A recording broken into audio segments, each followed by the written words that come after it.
Well, welcome to Marriage University. We're speaking tonight on the topic of romance, keeping courtship alive in marriage. But before we start to teach you tonight, I've got something I've got to read you. This is just too good.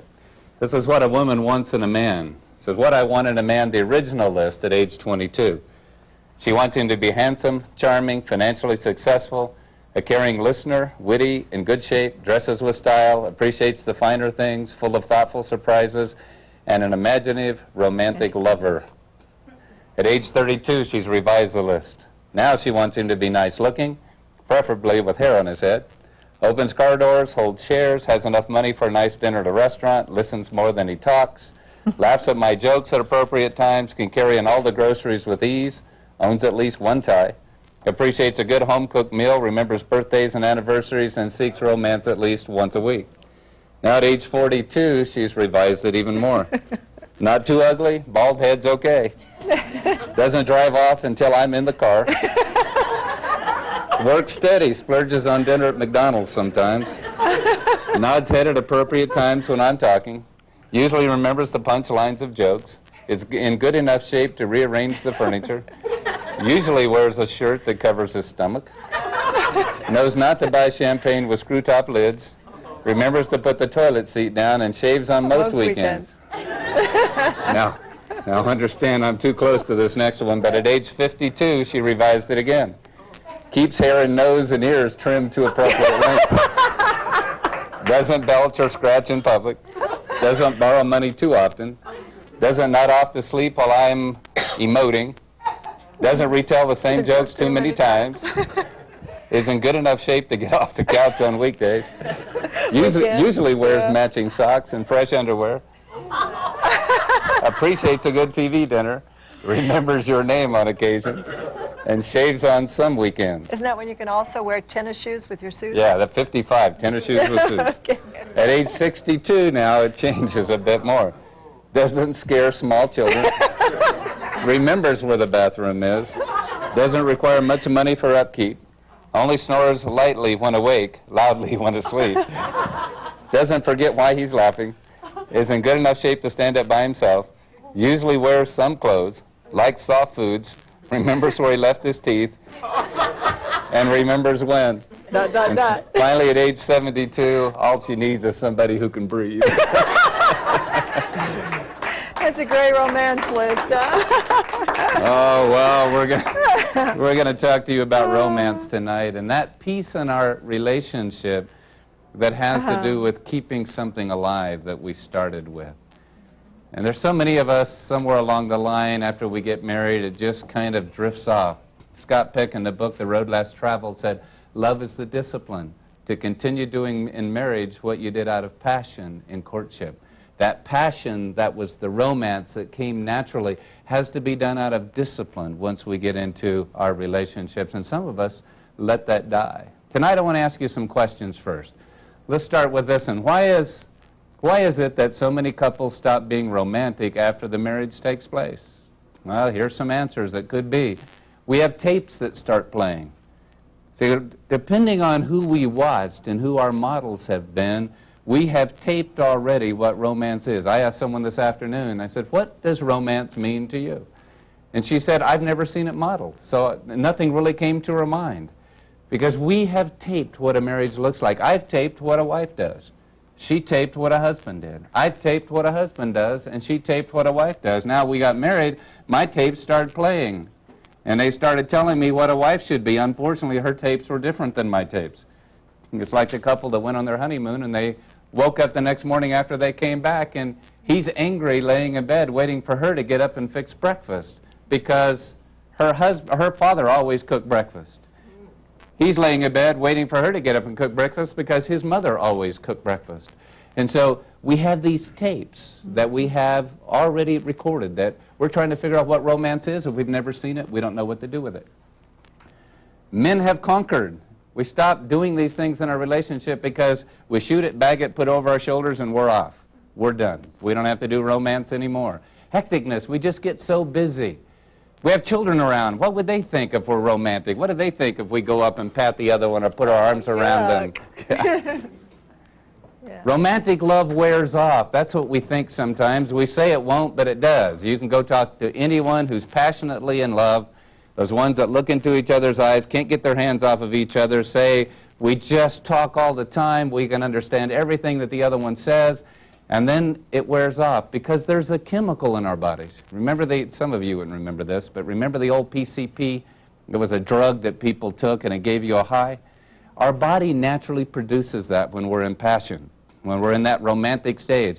I remember one night talking to Lori in Colorado Springs when we were dating. I lived in Pueblo. We'd already talked 3 hours on the phone, and about 1 or 1:30 in the morning, she said, you know, I'd really like to have an ice cream.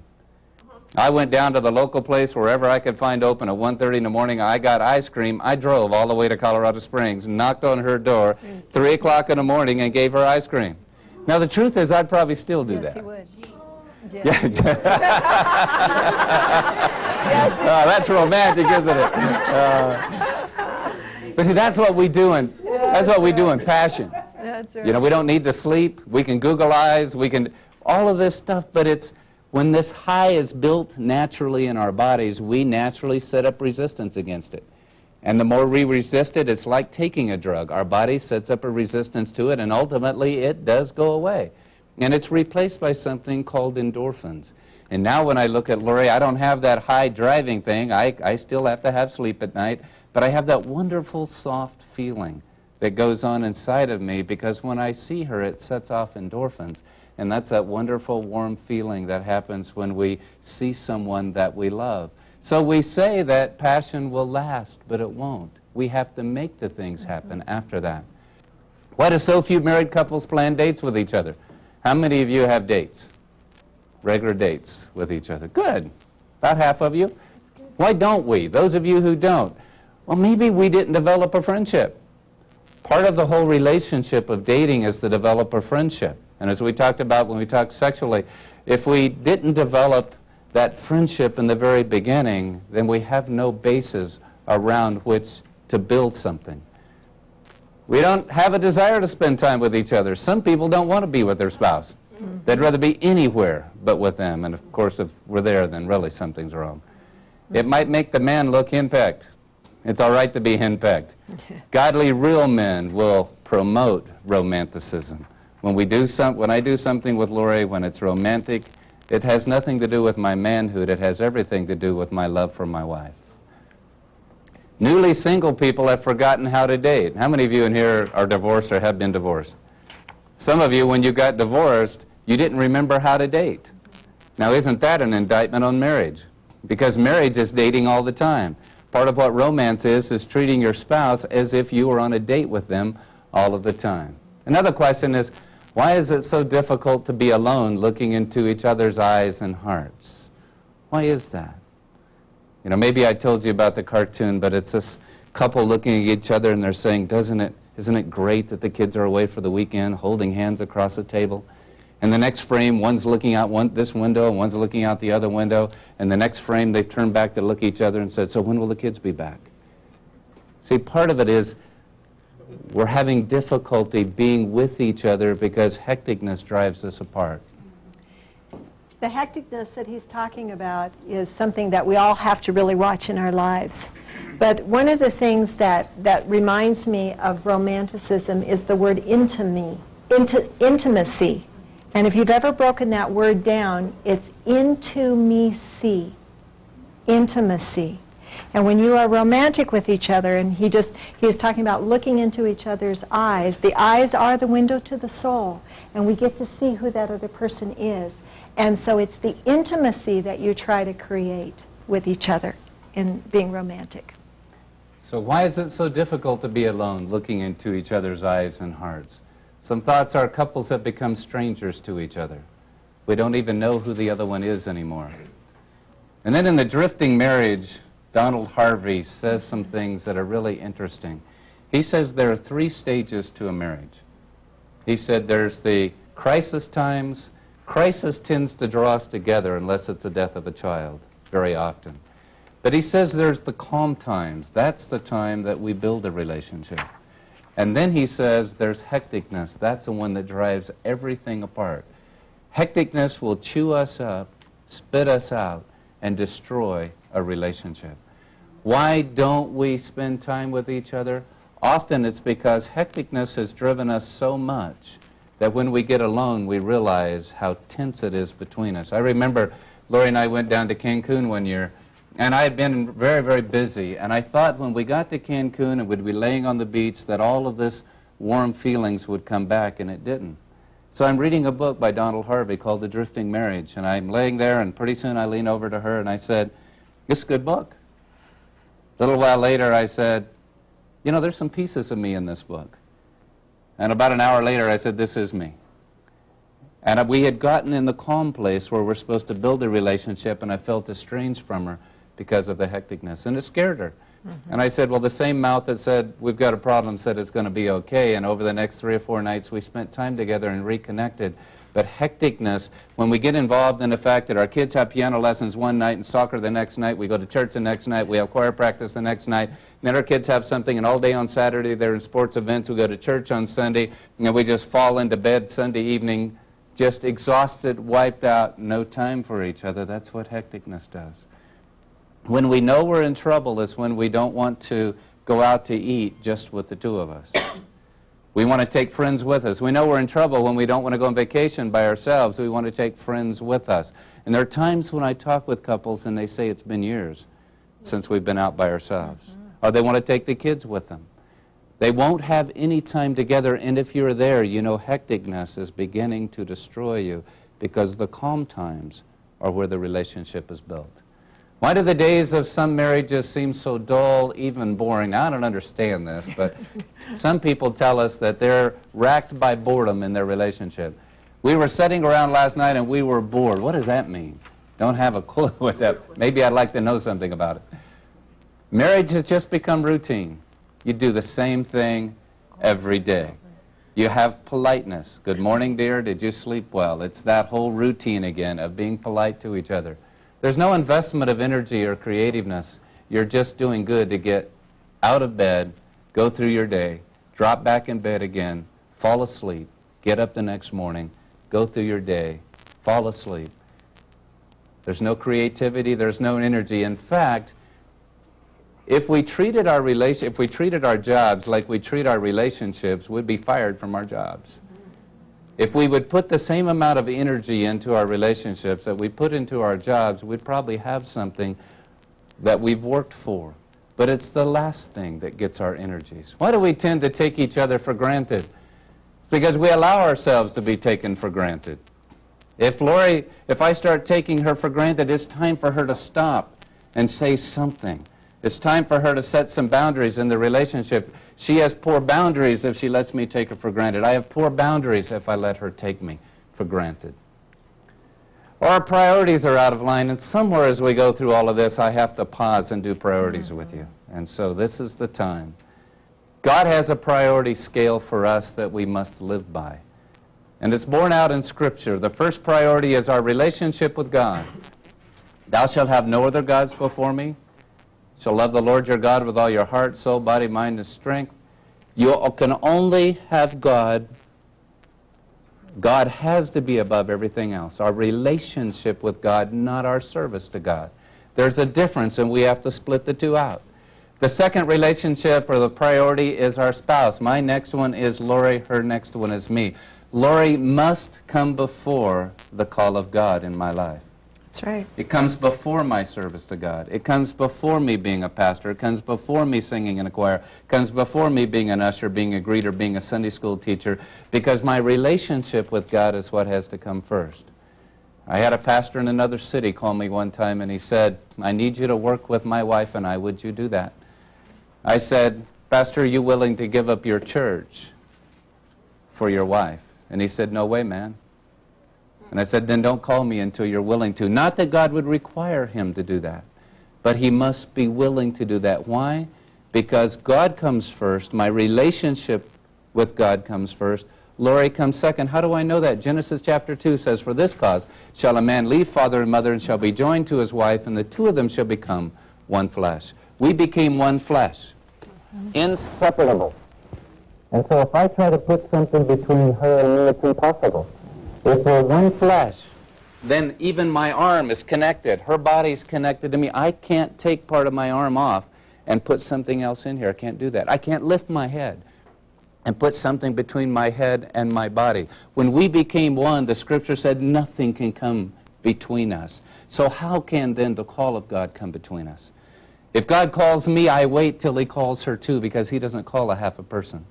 There are so many people that I have seen that are in ministry in particular that will say, if Lori starts to say something to me about what I'm doing, then I said, you don't understand the call of God, and I just push her away and go on with what God's called me to do. I've watched that happen so many times. Then she resents me. She begins to shut down. I resent her because she's nagging at me, and our marriage becomes destroyed. And then what do we have to serve God with? Relationship with God. And then Lori. Now, never in Scripture does it say leaving my spouse to follow after God. It says leaving father and mother. It says leaving my children, which would be adult children. But never leaving my spouse. Children come next, the small children. They come after her, and then after that comes my service to God. That's the point at which I become an usher, greeter, pastor. If Lori were to come home to me and say, this pastoring thing just isn't working, and be genuine about it and be honest about it, I would have to walk out of here and say, God, when it's time, call us again. Would that be a hard decision? Of course it would be. But it's a right decision, because God said, I'm to put my spouse ahead of my service to Him. And then because the Scripture says leaving father and mother to follow after Him, my service to God comes first, and then comes my extended family and friends, my parents, you, all of the rest of the people in my life, and then after that comes work. Now our enemy that wants to kill, steal, and destroy turns that upside down. He says work comes first, then my family, and then I'll go to the church, and I'll work at the church and do everything that I can, and I'll be all burned out when I leave there. If I have anything left at all, it'll be for my children, and then Lori gets the leftovers. And finally, the last thing that happens is I'll have no time for a relationship with God, and then the devil is won. See, we've got to keep it turned up. I like to tell the story, and I need to tell it here. And that is, I was speaking at Cannon Beach, Oregon one time, and early in the morning at 7 o'clock I went, and I was with all the people there at 7 o'clock, and we were around the table, and I was working with them, and then we went to breakfast, and I was around the table at the breakfast table. I spoke in the morning, and then at noontime I'm with people again. We're walking in this little small coastal town in Oregon that's a tourist place. Everyone in town is at the retreat. They're all walking the streets, stopping us and asking us questions. That night we're at dinner talking to people around the table. I spoke that evening. People stood in line to talk after that, and afterwards I came to Lori. I came to the room. We're laying in bed, and I'm on this side. She's on this side. There's a dresser over here. And she said, would you get up and get something for me over there? And my brain screamed, can't you see that I'm tired, that I'm emotionally and physically exhausted? And kind of like, are your hands broke or your legs broke? Can't you do that yourself? But I got it right, and I said yes, and I went over and got whatever it was. And I came back, and she asked me to get a second thing, and my brain got all mixed up. And I didn't make it that time. And I said, can't you get it yourself? And she stopped me, and she said these words. She said, you have enough energy for everybody else, but you don't have enough energy for me. Now guess what my brain wanted to scream?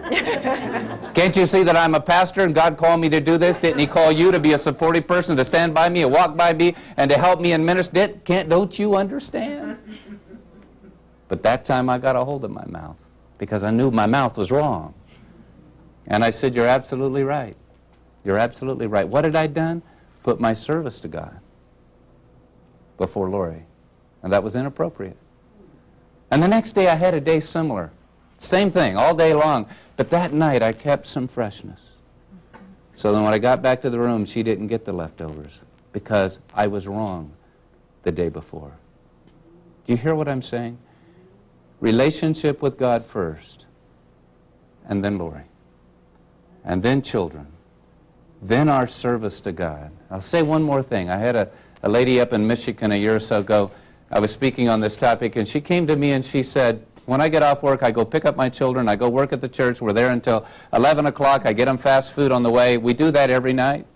We go home, fall in bed, we get up the next day, I take them to school, I go to work, I pick them up, we get fast food, we come to the church, we work. She said, are you telling me my life's wrong? Absolutely. relationship with God. She wasn't married, so then children, because they were small children, then service to God.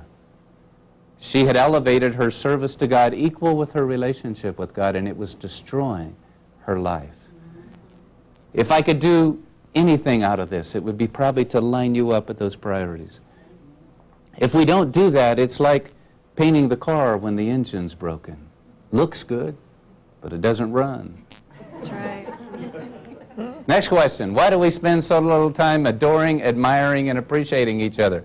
We did that for a long time. Why do we do it now? Look at this. Because we have stopped adoring, admiring, and appreciating each other. What does it mean to adore someone? What do you think? What does it mean? You know, one of the things that I so appreciate from Lori, when she's in an audience where I'm speaking, I see a look in her eyes that I depend on. You can see it. I depend on that look because when I look back there, I see that look that is just, it's feeding me across the distance. And no matter where she's at in my audience, I'll spot her and I'll draw from that. She's heard me teach the same thing over and over and over and over and over again, lots of times. But I love that because she never looks bored at me. She never looks like she's heard it before. She always looks like this is awesome. You know what that does inside of me? How do I know that she loves me? I see it in her eyes. It feeds back to me. I was speaking at a pastor's conference in Mexico through a translator. I don't know why I said this, but I said it to a group of the pastors there. I said, it was just something that popped into my head. I said, I can tell the kind of husband you are by looking into your wife's eyes. And I saw some scared pastors. And I had this little lady come up to me afterwards and she said, Pastor, you good man? I said, how do you know? She said, I look in your wife's eyes. And if I don't see that look, I get worried. It's time for me to say, what did I do? What haven't I done so that I can put that back in your eyes? Because I depend on that. How can we show adoration, admiration, and appreciation? You ask the other person. They have a way that they need you to say that. See, how would I know that you adore your husband or your wife? How would I know if I followed you around and you didn't know I was there and I followed you around? How would I know that you adore her? See, I'd have to see something. If I were a mouse in a corner, it wouldn't. Could I see it if I even couldn't hear you? Could I see it by your actions? Could I see it in your eyes as you look at her? Or would I see disgust? Would I see you rolling your eyes? I don't know. I'm just picking on you. See, how would we like to hear this? This is taken from Song of Solomon. How delightful is your love, my bride. How much more pleasing is your love than wine, and the fragrance of your perfume than any spice. Your lips drop sweetness as the honeycomb, my bride. Milk and honey are under your tongue. The fragrance of your garments are like that of Lebanon. Woo!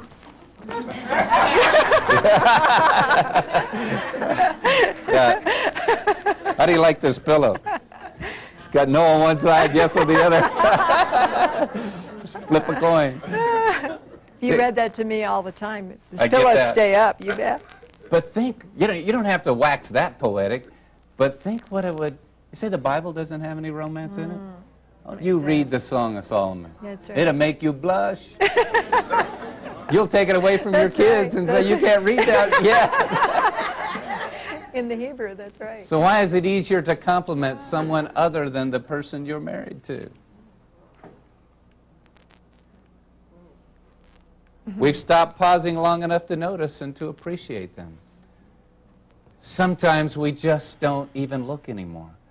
What if your wife or husband came up missing tonight? Could you tell the police what they have on? You know, now you can. You know, the worst thing we ever did one time, we had a sweetheart banquet or something, and we divided all the men and the women, and we asked them questions about each other. These guys have been married 14 years. 14 years. Ask the guy what color his wife's eyes are, and he didn't know. 14 years. He didn't know the color of his wife's eyes. Now, some of you guys are looking really quick, aren't you? You think I might going to be put you to the test.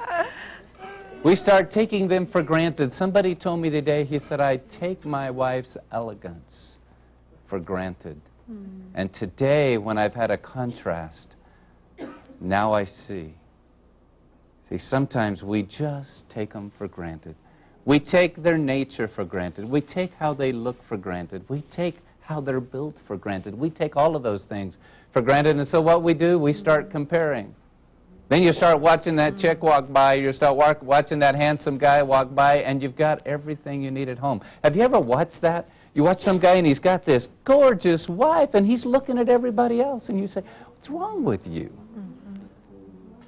Or someone that's got a husband, handsome, maybe not handsome, but he's a good husband and he's a good father and they're looking someplace else. Why? See, we have some differences between men and women in how we approach this whole romance thing. Men see romance and sex as a continuum. See, we see it kind of like this. There are no breaks. We go from romance right to sex. Lori and I were talking about this, and she said, well, we're talking about men and women. I said, well, we're going to help the men more than the women. We're going to help the men know what women need. If the woman just puts some sex in it, she's got the guy. Because women see it this way. They see romance and sex as different entities. So romance and sex, and then they're two separate entities. It's not a continuum. And then that big D comes right up in the middle. She's trying to decide whether we go from romance into sex. And men think it's a natural passage that we go to. And we have to learn some things, guys, because we're different. So what is romance? Well, poetically speaking, it's a flame which glows on the candle of unconditional love. Now, if you memorize that, guys, and at the right moment tell that to your wife, it'll get you some brownie points.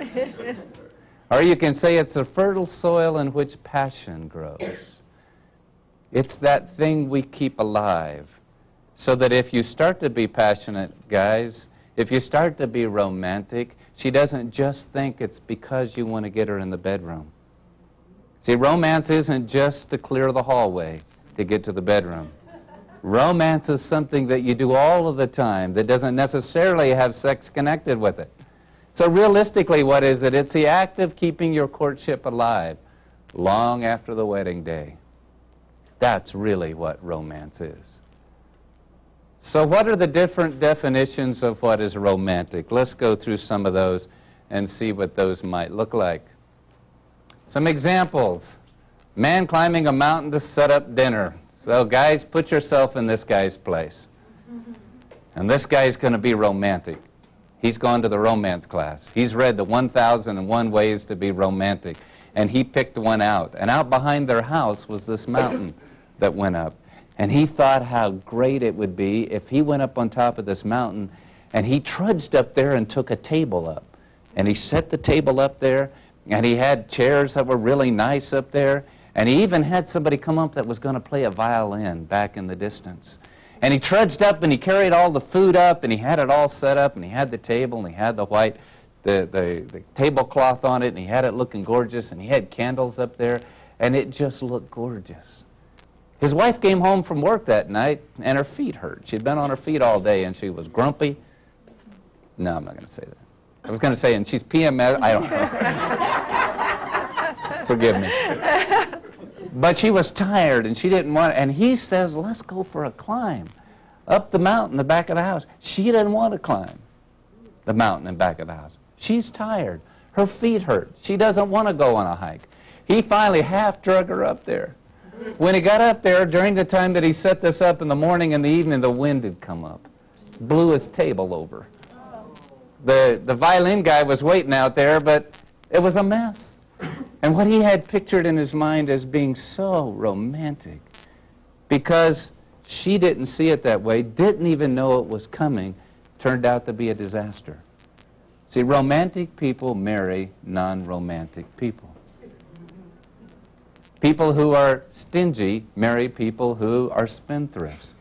People who are strict with kids marry people who are lenient with kids. That's just how we are. How many romanticists do we have in here? Yeah, see, there's almost all the women, but there I see several men that are romantic. I'm more the romanticist in our relationship. Yes, so I think that way. And so the next one is a story on us. One day I was reading a catalog. And in this catalog, it had a shower head in it. And it was an awesome shower head. It cost $50. Says shower star lighted shower head. Generates light using water power. I think this is awesome. I didn't have $50, but I sent away for it. And here it is. This is the shower head. Notice it's got a little light right there. It's got a green light in it. And it has a red light that'll go in there too. And whenever you run water through it, it's got a little generator and it goes around and it turns that light on. So Lori wasn't home from work yet, so my shower head came in. I went in and I screwed it in. I tried it out. It's awesome. Turned out the lights, turned it on. It just puts this faint. I had a red one in there, just red glow. Now, those of you that are romanticists, can you see this? Yeah. Oh man, we always shower together, so we're going to get in the shower in this red glow. And, you know, it's going to be so great. So I get it all hooked up. Lori comes home, and she didn't need a shower probably, but we need to take a shower.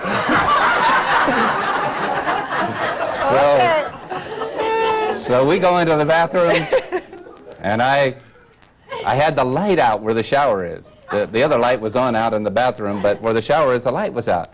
We got in, and I turned on the shower, and this makes a whirling sound. Lori says, "Why do we have the lights out in here? What's that noise anyway?" Turns the light. Tell your side of it. What can I say? I have no defense. Exactly, but he gets an A for effort. Yes, and the same thing with the gentleman who did fixed the whole dinner up above the mountain. You know, when those kinds of things happen and they become disasters, the person who does that really needs to get an A for effort, because it was the motive of their heart that was really at work there. So, but let me tell you what happens. You know, stay with me for a minute. What do you think, for both of you, both the romanticists and the non-romanticists, what do you think that made me want to do the next time I felt romantic? Don't do it. See?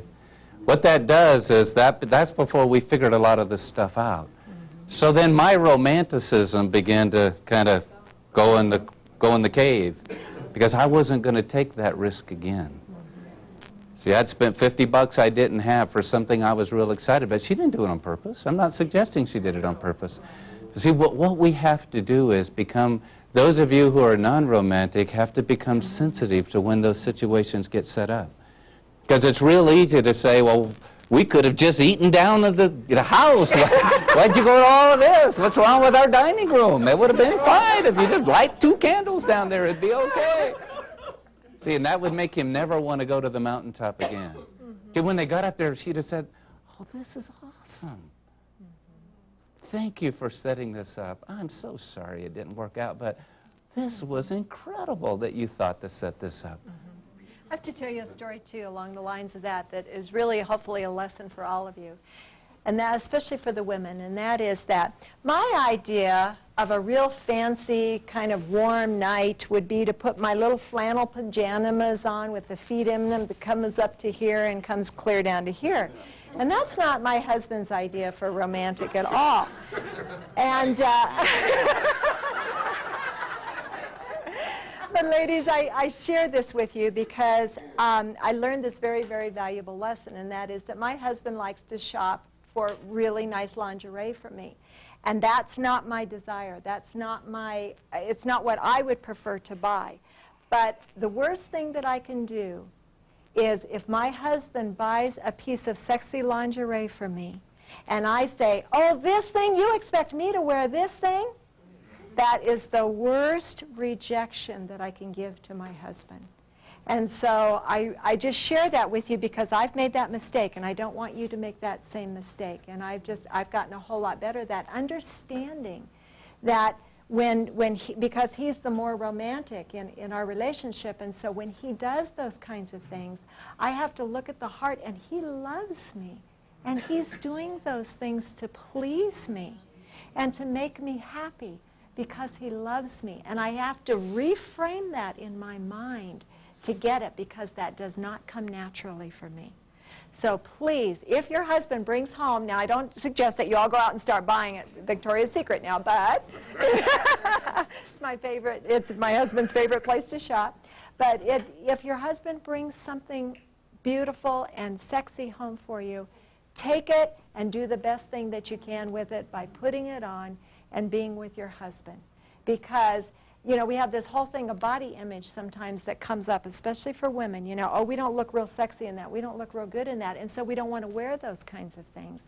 But our husbands love our bodies the way that they are. He doesn't care if I have a wrinkle here and a lump here. He just wants to be involved romantically. So I tuck the wrinkle and the lump in, and I put the sexy lingerie on and go for it. Thank God for spandex. But see, and guys, we have to understand, remember, that we will tie sexuality into romance, won't we? I think there's almost any man would tell me that when we start thinking romance, we've got a sexual connotation to it. But I've got a little list here that you can have when you leave. It's out on the table out there. And guys, I need you to take this list and give it to your wives and ask them to fill it out. There's a whole list. It's called a romance list. And I'm going to ask you to, ladies, to go through and check everything on here that would be romantic to you. And as I look some of these that Lori filled out for me, singing a love song to her in her room at night. Now that might only happen once, and then she would understand why I don't sing in the choir. Asking her how she is and really wanting to know. Seeing him listening to the feeling of the children with gentleness. Do you hear that? As a guy would look at that and say, that's romantic? When he takes time to understand her feelings. When he writes a warm letter to her folks. Coming to bed and finding him sitting in bed with a sly grin and with his PJ bottoms wrapped around his head, turban style. When he puts her interests first, when he is humble towards someone. See, it's a different romance. It's a different thing that feels romantic to her. And so I have to keep this around. And I look at it and say, that's romance? And I see, here's what the guy would mark. Making love on a deserted beach, making love underwater, making love in the woods, making love covered with whipped cream, making love in an elevator he's turned off, making love in their bed. She checked all those but one, so doing all right. But there's watching him, seeing him getting the children excited about a Bible story. Together as a family throwing rocks in a stream. Do you see that? And you can talk to a lot of women and they would say, that's romantic. So guys, when it's like when you go to Victoria's Secrets to shop, I always say, I'm going to go buy me something, and I'll let Lori use it.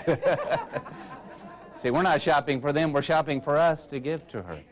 And so when we're giving romance, we need to give romance that is something that they've defined to us as romantic. And when they're giving romance, they need to give something to us that we define as romantic. So often we're giving what we want to receive, and we're angry or hurt because we don't get it back. Well, what are some other examples? A man wanting to make love on the beach, and the wife can only see the uncomfortableness of the sand. You want to do what? And to him that feels romantic, it might not to her. Another example is a woman in a sexually negligee. The man says it looks like his mother's curtains. I had that happen one time, where a woman was wounded, and she came out on a wedding night feeling so sexy for him, and he says, that reminds me of my mother's curtains. She was still trying to recover from that. See, to her, that was romantic, and he threw cold water right on it. Instead of saying, you look gorgeous, you look beautiful. Woman with a candlelight dinner, he turns on the lights. Can't see in here. So what are some examples of what might be viewed as romantic actions? Well, see, there's going to be some different things here as we look at them. And so leave a trail of your clothes from the front door to the bedroom. Now, one night I came home, and there were these roses on the floor. Lights were out. Now, I didn't turn the lights on. Roses on the floor, going this way. I followed them. They went right into the bedroom, and they turned the corner and went right into the bathroom. And Lori had a bubble bath for me there when I got home. Was that romantic? Of course it was. See, for me, that was neat. Or you leave clothes laying. If it's the right clothes, you know what you're headed for. And the anticipation. Now, if you get there and she's fully dressed, that's a cruel joke. Don't go there. Or she's got that flannel nightgown she's talking about on. You don't want to go there either. You know, for some people, romance would be to sit and look at wedding pictures, to relive all of that over again, all the nostalgia. And the guy says, we've seen these once already. Why do we need to see them? It's romance to her. Maybe you scatter rose petals all over the bed. Now the one that isn't romantic says, you made a mess. Where's the vacuum? Got to pick those up. Float a love note in a bottle in a bathtub. See, I looked on the internet today, and on the internet there was a place that had, I don't know how many of these. I just pulled off some suggestions and looked at them. There were, I don't know, 1,000 of them, I think, on there that you could go through and pick. If you need ideas, there's plenty of ideas out there about what to do that's romantic. But you say, I'm not creative like that. And I hear that all the time. I'm not creative like that. Then go to where creativity is. Get a list. Get on the internet. Buy a book that says what some romantic things are. And then the other one, the romantic person who's doing this for the other one, when you take that step, the other one, please encourage it, because it's really scary to step into romantic things. Do some of you, are you with me, that it's scary to that? Some of you guys in particular, it's scary when we step out and we try to act something we're not. And we're faking it till we make it. We're doing it because we love and because we want to be romantic, but the last thing we can stand is to have someone reject us and move us back. And interestingly enough, you know, I'm creative in a lot of different ways except in the area of romance and sexuality. And that is very, very interesting to me. And one of the things that I decided that I wanted to do is I wanted to just take some lessons and I wanted to make some changes in our relationship early on and make this happen. So I had to set out and make it happen. And I have a girlfriend who is very, very creative in this area, so she became my coach. And she had idea after idea after idea, and I really just could not keep up with all of these different ideas. And I have to tell you that the more I tried those ideas, the more he loved them, and then the more it encouraged me to be able to go ahead and go forward. And now I'm always looking for something new and different that he may not even have thought of, because it pleases him, and he knows that I took the time to really make sure that, you know, I was really working at it. We were just up on an island in Canada, and I was outside in Little Red Riding Hood, jumped out from behind a tree, handed me a big bad wolf mask. We were alone on the island. It was romantic. Yes, it was. It might be to get tulips and attach this note. I've got tulips waiting for you. You say, oh, that's corny. No, in romance, it's not corny. See, in some of the things that we would think would be corny, somebody else is saying, I'm starving to death for that. To have some spice put back in the relationship. To know that I'm loved and appreciated. To know that someone still finds me attractive in a romantic sort of way. Hire a masseuse to give your spouse a professional massage at home. Now, that's kind of fun. I did that for Lori one night. She came home, and we had a lady that came in, and I told her to come to the back door so Lori wouldn't see, and came in and set up the table, and Lori came in. It was ready to go, and gave her a massage. She wasn't worth much after that. She was a limp rag and fell into bed and went to sleep. See, on cold mornings, guys, start her car. Now, that may not feel very romantic to you, but it can feel really romantic when you got a cold car. You know, one of the things that I do want to add to that is that romance starts when you get out of bed in the morning. It doesn't just happen that evening. So the little things that he does all day long are romantic. So it starts there. And especially for men, you have to think about that, because men have a tendency to think about that, you know, romance a little bit maybe and then right to the bedroom. But romance starts the moment you put your feet on the floor in the morning. When's the last time, guys, that you wrote a love letter to your wife?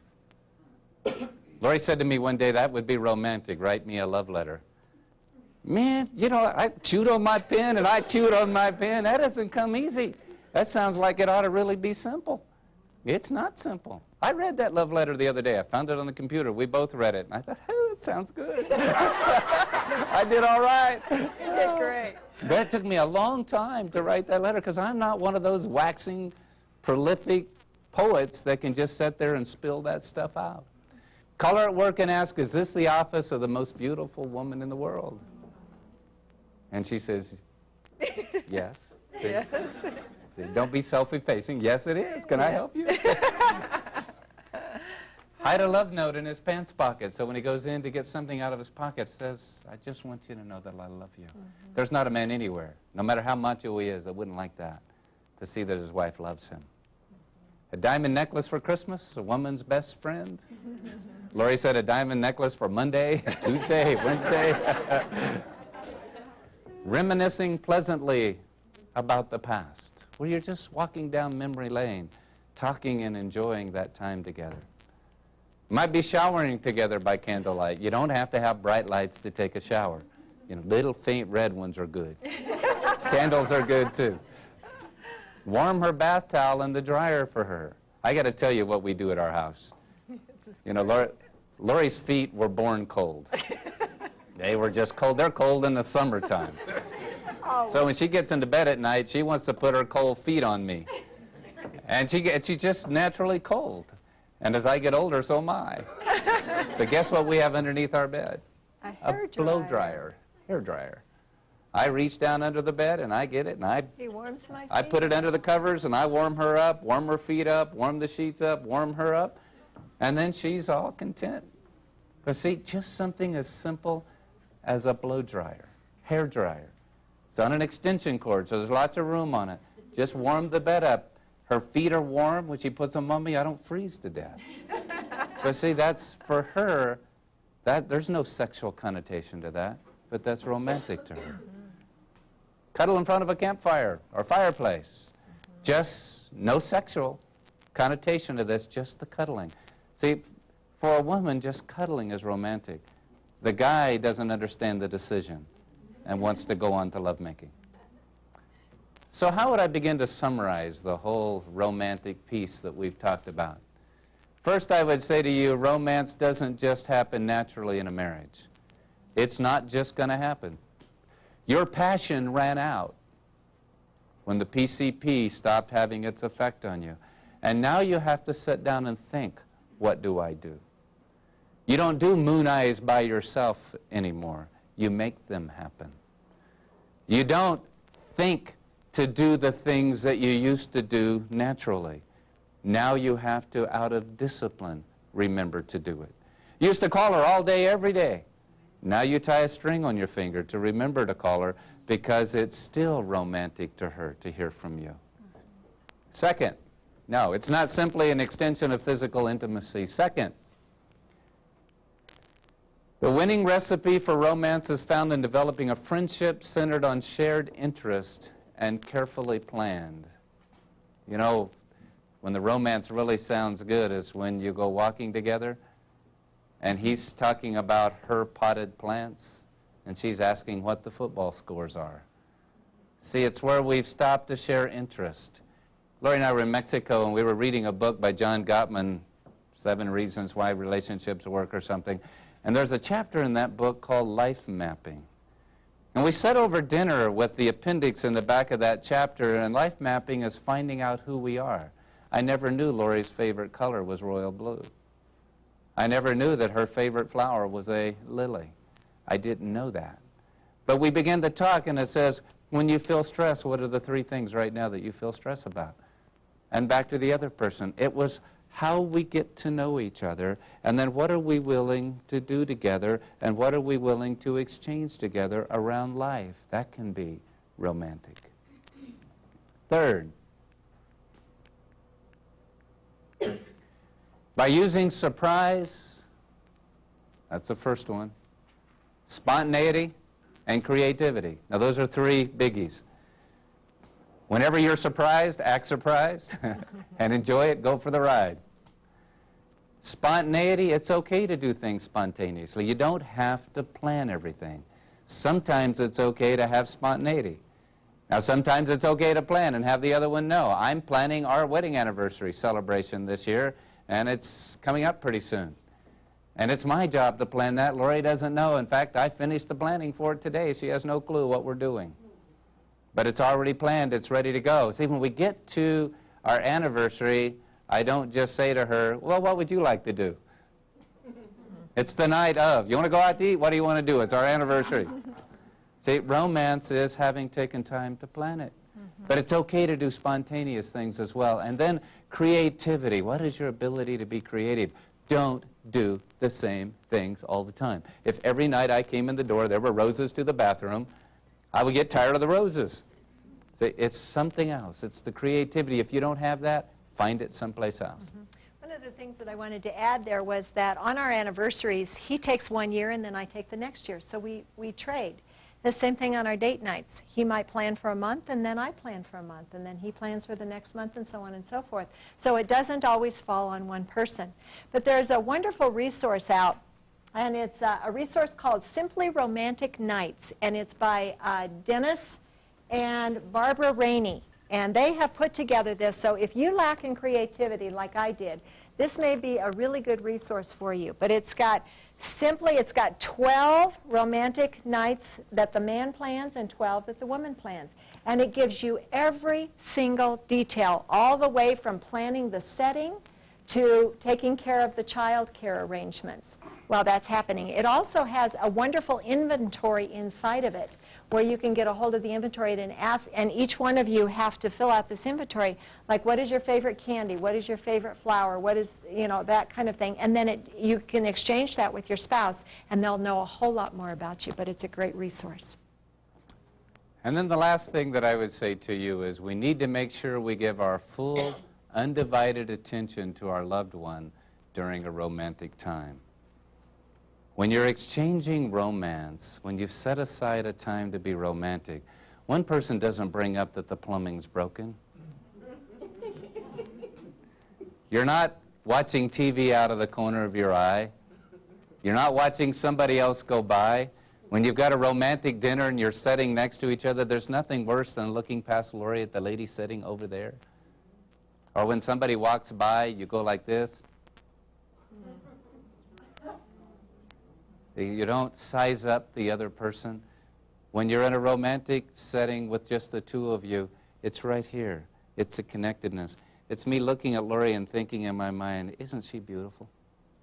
Isn't this a neat time that we're sharing right now? It's every night before I go to sleep, as I'm laying next to Lori, every night, without exception, I thank God for her. And when I thank God for her and that God has provided this relationship for us, then for me to get with her, to feel romantic is a natural extension of that peace. Romanticism begins, really, with our walk with God. That's what gives us the capacity to be romantic, to be free, to be unencumbered, to be unrestricted, to not feel shame, to have an open abandonment about our relationship with each other, and that ability to exchange romance between us totally unfettered. It begins with a relationship with God.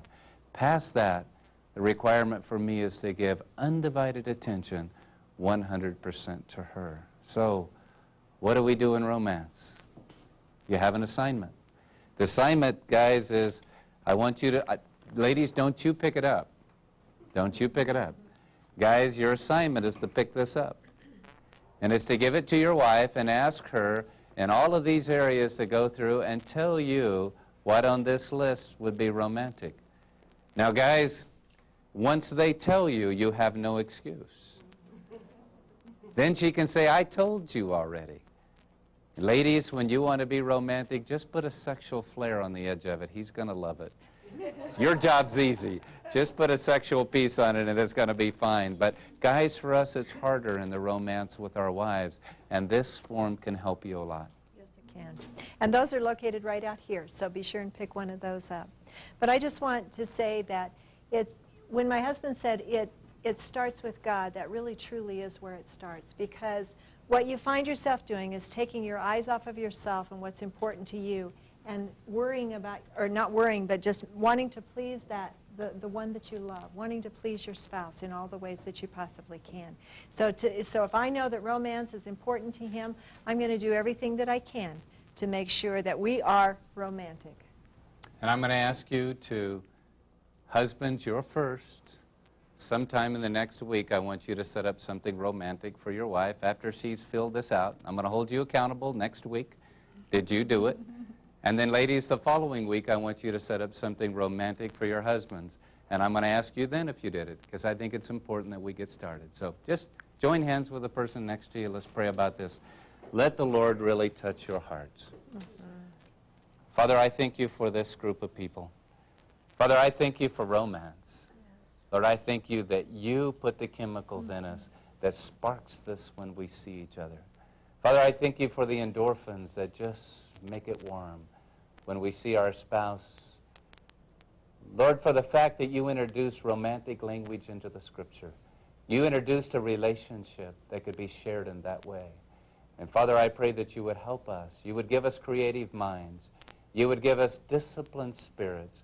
Father, you would take hecticness away from our lives that chews up our ability to exchange in this way.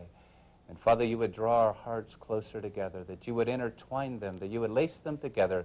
Father, a three-stranded cord is not easily broken, and so that you not only wrap our hearts together, but you wrap your heart directly in with us, so that we can be romantic and feel no shame. We can be romantic and not feel awkwardness. We can be romantic and know that we're walking within the sphere of your will in our lives. Father, help us in creativity. Father, help us in spontaneity. Help us in the discipline that it takes for us to be able to make this happen in our own relationship and in our lives. Father, not only for us, but as the model to our children, that maybe the model we never had, we can create the model for our children to have, and they can pass it on as a generational blessing. In Jesus' name, amen.